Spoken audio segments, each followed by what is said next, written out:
हर हर महादेव। नमः शिवाय। श्री शिव महापुराण की दिव्य कथा श्रृंखला में आप सभी शिव भक्तों का हार्दिक स्वागत है।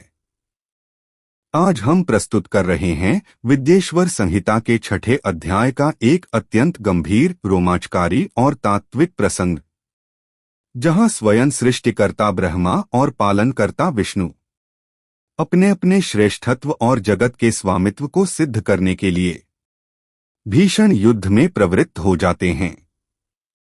माहेश्वर और पाशुपत जैसे महाविनाशकारी अस्त्रों के प्रयोग से जब संपूर्ण ब्रह्मांड भय और कंपन से भर उठता है, तब देवगण व्याकुल होकर शरण लेते हैं उस परम शांति स्रोत भगवान शिव की, जो कैलाश पर्वत पर माता पार्वती के साथ रत्नष्टित सिंहासन पर विराजमान हैं। यह अध्याय केवल एक युद्ध का वर्णन नहीं है, बल्कि यह सिखाता है कि अहंकार चाहे देवताओं का ही क्यों न हो, उसका शमन केवल महादेव की करुणा और विवेक से ही संभव है। आइए इस दिव्य कथा का श्रवण करें और जानें कि कैसे शिव स्वयं संकट का समाधान बनते हैं।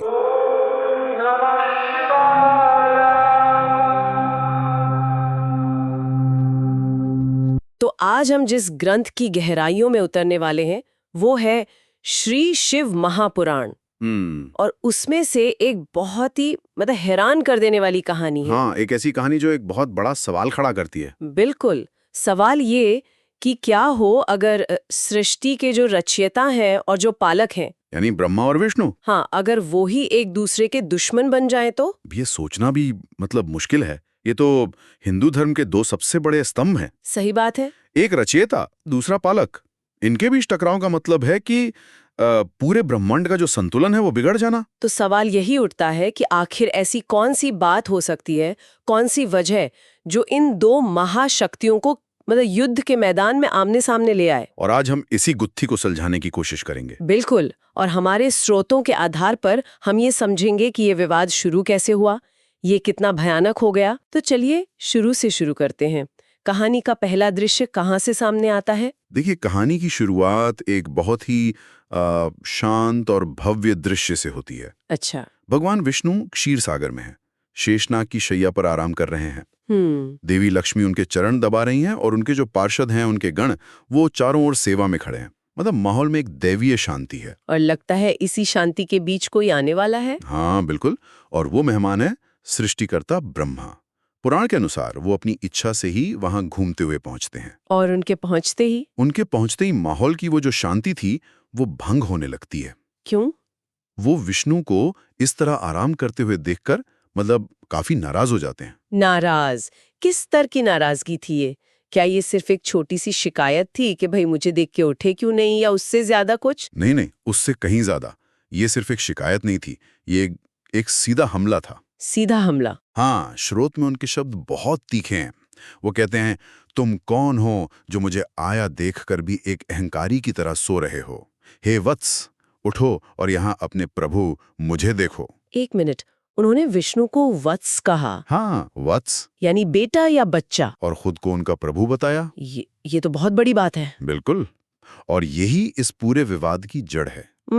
ये सिर्फ सम्मान की बात नहीं रह गई थी, ये सीधे सीधे अपनी सत्ता स्थापित करने की कोशिश थी।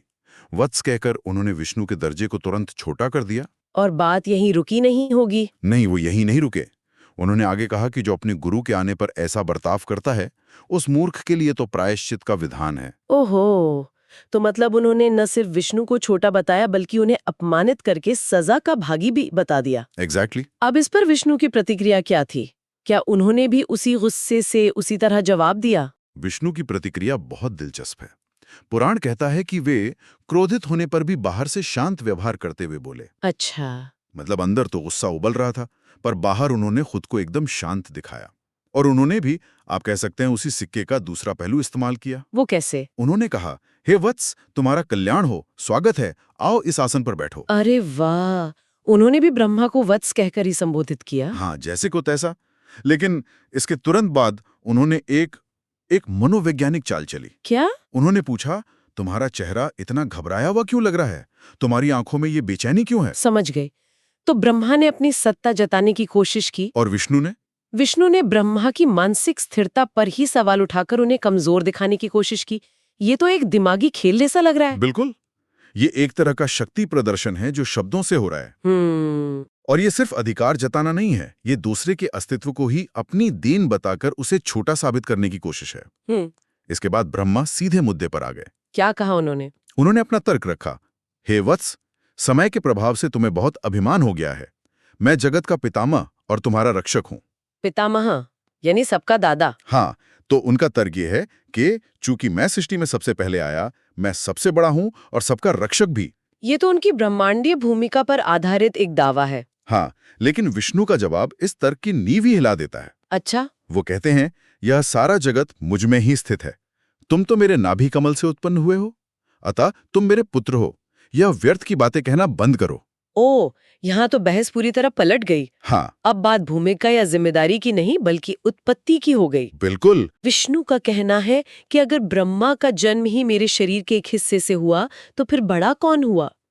ये एक ऐसा दावा था जिसे काटना ब्रह्मा के लिए बहुत मुश्किल था। और बस यहीं पर बातचीत की सारी संभावनाएं खत्म हो जाती हैं। जब दोनों के अहम इस तरह टकराए और कोई भी पीछे हटने को तैयार नहीं हुआ तो फिर क्या रास्ता बचता है? युद्ध। हाँ, पुराण कहता है कि मोह के कारण वे दोनों मैं श्रेष्ठ हूँ, मैं स्वामी हूँ कहते हुए एक दूसरे को मारने की इच्छा से युद्ध के लिए तैयार हो गए। तो जब तर्कों की लड़ाई में कोई नहीं जीत पाया तो बात हाथों तक आ गई। और ये कोई छोटा मोटा झगड़ा नहीं रहा होगा। छोटा मोटा, ये एक ब्रह्मांडीय युद्ध था। ब्रह्मा अपने वाहन हंस पर सवार हो गए और विष्णु गरुड़ पर। और उनके समर्थक? बात सिर्फ उन तक सीमित नहीं रही, उनके गण यानी उनकी सेनाएं भी आपस में भिड़ गईं।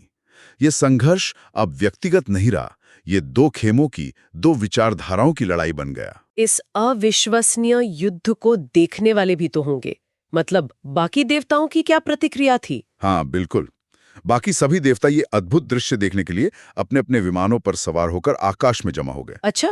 और स्रोत बताते हैं कि शुरुआत में वे इस पर फूल बरसा रहे थे। फूल बरसा रहे थे? ये थोड़ा अजीब नहीं है कि दो महाशक्तियां लड़ रही हैं और बाकी देवता बस खड़े खड़े देख रहे थे?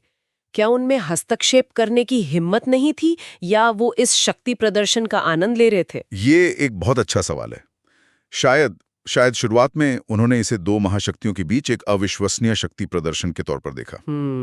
एक ऐसी घटना जो पहले कभी नहीं हुई। हाँ, उन्हें शायद इसके विनाशकारी नतीजों का अंदाजा नहीं था।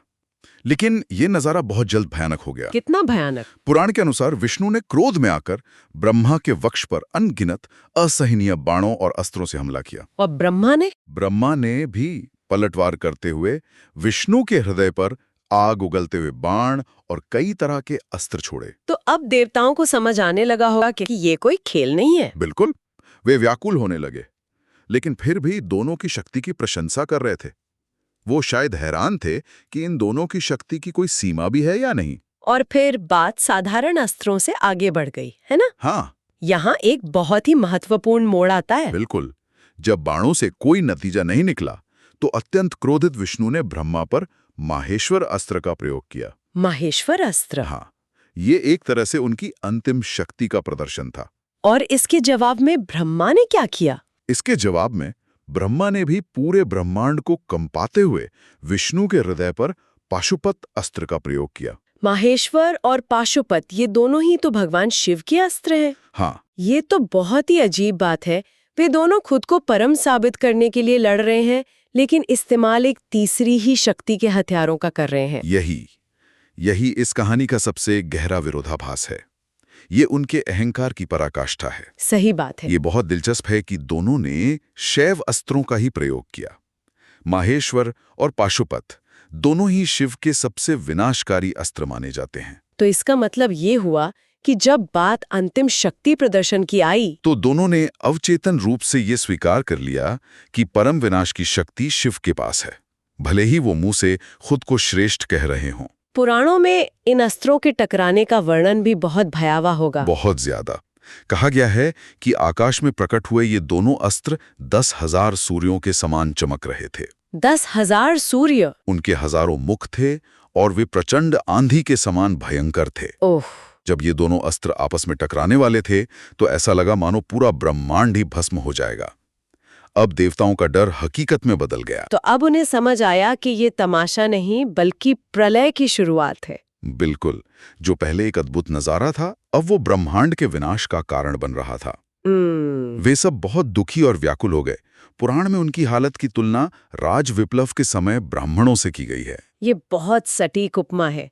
जैसे किसी राज्य में जब गृह युद्ध या अराजकता फैल जाती है जी तो सबसे ज्यादा चिंता विद्वान और शांत लोगों को होती है, जी जो उसके भयानक नतीजों को देख सकते हैं। हाँ। वैसी ही हालत देवताओं की हो गई थी। और इसी डर और व्याकुलता में उन्हें परम सत्य का ज्ञान हुआ। उन्हें समझ आ गया कि इस समस्या का समाधान न तो ब्रह्मा के पास है और न ही विष्णु के पास। अच्छा। वे आपस में कहने लगे कि एक ऐसी शक्ति है जिससे सृष्टि, स्थिति, प्रलय, तिरोभाव और अनुग्रह ये पांचों कृत्य होते हैं। वे कहते हैं जिनकी कृपा के बिना इस भूमंडल पर अपनी इच्छा से एक तिनके का भी विनाश नहीं हो सकता, उन त्रिशूलधारी ब्रह्म स्वरूप महेश्वर को हम नमस्कार करते हैं। यह एक निर्णायक क्षण है।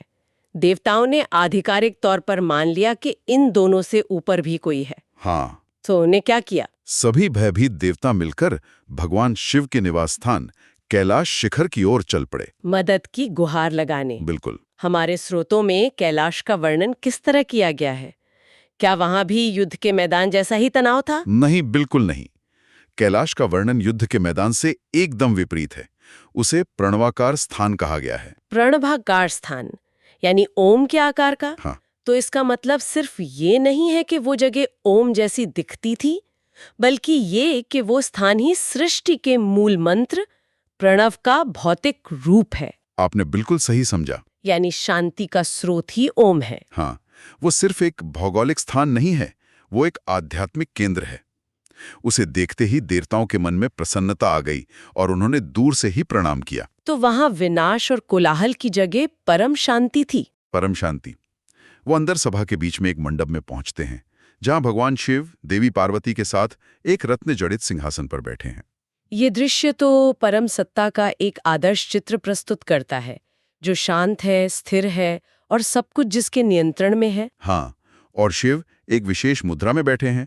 उनके चारों ओर उनके गण हैं, सुंदर स्त्रियां उन पर चमर डुला रही हैं और वेद लगातार उनकी स्तुति कर रहे हैं। इस रूप को देखकर देवताओं की आंखों में आनंद के आंसू आ गए और उन्होंने दूर से ही दंडवत प्रणाम किया। और शिव की प्रतिक्रिया क्या थी? भगवान शंकर ने उन्हें देखा और अपने गणों से कहकर उन्हें अपने पास बुलवाया। और फिर पुराण के अनुसार देव शिरोमणि महादेव ने उन देवताओं को आनंदित करते हुए अर्थगंभीर, मंगलमय तथा सुमधुर वचन कहे। और उन्होंने क्या कहा? यही कहानी सबसे दिलचस्प मोड़ लेती है। क्या मतलब? यह अध्याय ठीक यहीं पर समाप्त हो जाता है। हमें यह नहीं बताया गया कि शिव ने क्या कहा, बस ये बताया गया कि उन्होंने बोलना शुरू किया। अरे, ये तो कहानी कहने की एक अद्भुत तकनीक है। पूरा तनाव चरम पर पहुंचाकर समाधान के ठीक पहले कहानी को रोक दिया गया। हाँ, ताकि पाठक या श्रोता के मन में जिज्ञासा बनी रहे। बिल्कुल, ये एक क्लासिक क्लिफहैंगर है। यह हमें सोचने पर मजबूर करता है कि आगे क्या हुआ होगा। तो इस सब का क्या मतलब निकलता है? चलिए इसे समेटते हैं। कहानी एक बहुत ही छोटी सी बात से शुरू हुई, सम्मान ना मिलने की एक शिकायत, और ये बात बढ़ते बढ़ते ब्रह्मांडीय विनाश के कगार तक पहुंच गई, जिसके लिए एक सर्वोच्च शक्ति के हस्तक्षेप की जरूरत पड़ी। यह कहानी एक बहुत गहरे विषय को छूती है, अहंकार या अहम। ये दिखाती है कि सृष्टि की सबसे बड़ी शक्तियां भी अहम के प्रभाव से अछूती नहीं है। सही बात है। उनका आपसी संघर्ष इतना बढ़ जाता है कि वो उसी ब्रह्मांड के लिए खतरा बन जाता है जिसकी उन्हें रक्षा करनी है। एक तरह से ये याद दिलाता है कि व्यक्तिगत अहंकार से ऊपर भी एक परम सत्य या सिद्धांत होता है जिसे हम धर्म कहते हैं। जब आप उस धर्म से भटकते हैं तो विनाश निश्चित है। बहुत खूब कहा आपने। ये संघर्ष सिर्फ दो देवताओं का नहीं, बल्कि सृष्टि के दो मौलिक सिद्धांतों यानी सृजन और पालन के बीच का टकराव बन गया था।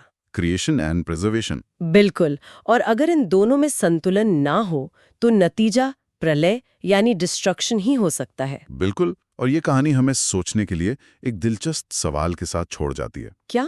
ये ठीक उस मोड़ पर खत्म होती है जहां भगवान शिव कुछ कहने वाले हैं। ब्रह्मा और विष्णु, जो दोनों खुद को परम मानते हैं, उनके इस भयानक झगड़े को शांत करने के लिए क्या कहा गया होगा? ये सोचने वाली बात है। ऐसा कौन सा समाधान हो सकता है जो उन दोनों को संतुष्ट कर सके बिना किसी को नीचा दिखाए? और सच्ची सर्वोच्चता का असली मतलब क्या है, अगर उसे अहंकार इतनी आसानी से चुनौती दे सकता है और रास्ते से भटका सकता है?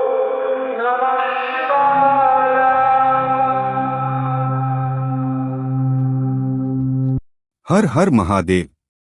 आज की इस पावन कथा में आपने सुना कि कैसे ब्रह्मा और विष्णु जैसे महान देवताओं का अहंकार संपूर्ण सृष्टि को संकट में डाल देता है और कैसे अंततः सभी को महादेव की शरण में ही शांति प्राप्त होती है। भगवान शिव का अभयदान और उनके मधुर वचन यह स्पष्ट कर देते हैं कि वे केवल संहारक नहीं बल्कि करुणा, संरक्षण और संतुलन के परम स्रोत हैं। यह प्रसंग हमें यह शिक्षा देता है कि सच्चा ईश्वरत्व शक्ति में नहीं बल्कि संयम, विवेक और करुणा में निहित होता है। यदि यह कथा आपके हृदय को स्पर्श करे तो इसे अन्य शिव भक्तों के साथ अवश्य साझा करें। ऐसी ही दिव्य कथाओं के लिए चैनल को फॉलो और सब्सक्राइब करना न भूलें। अगले एपिसोड में हम शिव पुराण के एक और रहस्यमय अध्याय के साथ पुनः उपस्थित होंगे। ओम नमः शिवाय। हर हर महादेव।